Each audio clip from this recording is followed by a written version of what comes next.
तहत वो सूची बनी थी और उस सूची को जारी कर दिया गया था।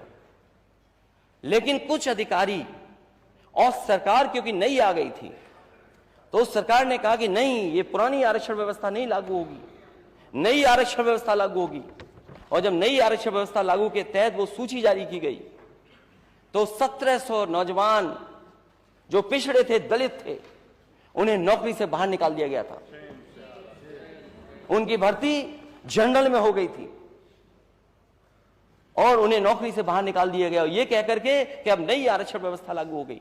जिन्होंने खुशियां मनाई थी, जिनके घर परिवार के लोगों ने बधाई दी थी, वो 1700 नौजवान नौकरी पाने के बाद, लिस्ट में आने के बाद बाहर निकाल दिए गए थे।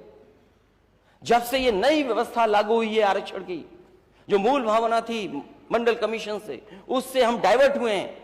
तब से पूरे देश में ये आवाज उठी है कि जाति जनगणना होनी चाहिए और जाति जनगणना के बाद आबादी के हिसाब से सबको हक और सम्मान मिलना चाहिए। क्या यही तो सबका साथ सबका विकास है? क्या हम गलत बात कह रहे हैं? क्या सबका साथ सबका विकास तभी संभव है जब जाति जनगणना हो और जिसकी जितनी आबादी है उसके हिसाब से उसको आरक्षण और हक और सम्मान मिल जाए।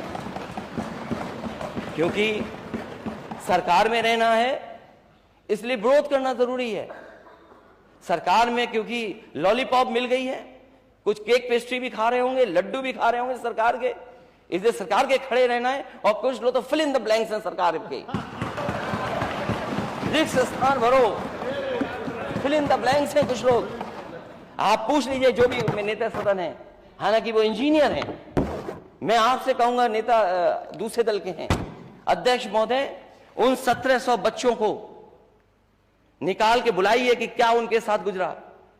और सबसे पहला बच्चा जो नौकरी से निकला था, जो उस आंदोलन को लीड कर रहा था, ये तो